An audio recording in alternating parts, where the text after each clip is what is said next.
If you've been playing Valorant recently, you are definitely familiar with ineffective communication. Flaming, yelling, and complaining are just some of the ways that people pollute comms in-game.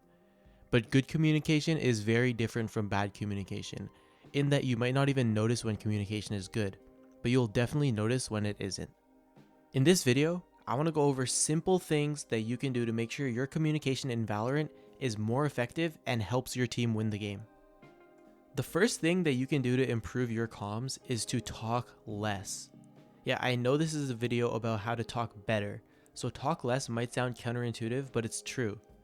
Voice chat in ranked games is often littered with pointless communication. It's important to be concise and filter yourself from saying useless or even detrimental things. Being concise means that you get to the point. You are brief but comprehensive. When you die, tell your teammates where you died, how you died, and say how much you hit the enemy for and how many people were there. Say if they used any abilities. Telling your teammates that you could have had them but your FPS dropped is useless and adds clutter to the communication. Getting rid of this clutter is so important to avoid sensory overload. What is sensory overload? When someone is driving a car and the rain gets heavy, one of the first things they instinctively do is turn down the radio. This is because your brain can only handle so much stimulus at a given time, and pointless sounds and information can interfere with your teammates' ability to think and make decisions. If you have a Sova in a 1v1 defending the spike, gently suggesting to them that it might be a good idea to hide and ult the bomb when they hear a defuse sound is okay. But when the enemy starts defusing, yelling to your Sova who's already peeking, "Don't peek, ult him!" is not helping anything. There's another part of talk less that should go without saying, but I know that I have to say it. Never say anything negative in your team chat. The whole point of a team is that it's a group of people working together.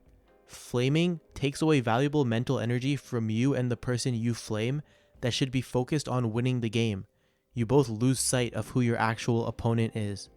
If it's absolutely necessary, criticism should be phrased constructively, but the truth is, your teammates in ranked won't even always be receptive to that. Not every player is looking to improve themselves, and some could just tilt from well-intentioned suggestions. If you aren't playing with pre-mades, you're not under any obligation to help your teammates improve. Focus on yourself. If you are playing with pre-mades, the best times to talk about how to improve are before and after the game.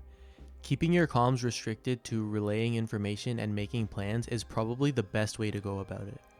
Now, the next advice I have for getting better at communicating is to communicate proactively rather than reactively. Tell your team where you want them to go and how to use their abilities before the round starts. Don't ask why they didn't do what you wanted after the round ends. The problem with reactive communication in your ranked games is that you're waiting for a problem to arise before coming up with a solution. By being decisive and planning ahead, you can avoid falling into a hole in the first place, rather than having to dig your way out of one.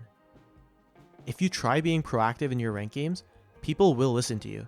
Sure, some might ignore or flame, but the results will definitely be better than having your teammates mindlessly wander around with no direction.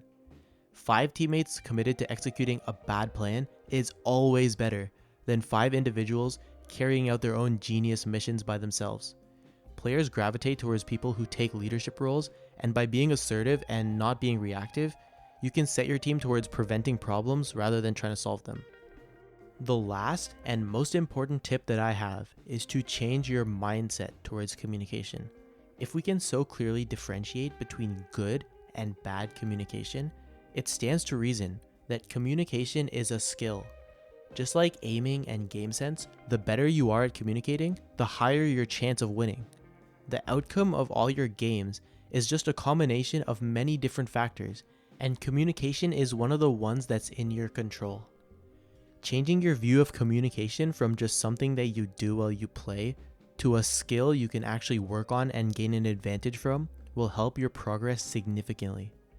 If you're aiming really well and hitting your shots, your chances of winning increase. In the same vein, giving your teammates useful, concise information will increase your chances of winning. If one of your teammates chokes a clutch situation and you sigh really loudly and say, "Nice," you just had a negative impact on your team's chance of winning the game. The same way that whiffing completely in a 1v1 hurts your chances of winning, even if the degree of harm isn't the same. Obviously, you will get frustrated, but by improving your control over yourself, you will help yourself win more games. And by understanding that communication is a skill, you acknowledge that you can improve at it, and that's the first step to getting better.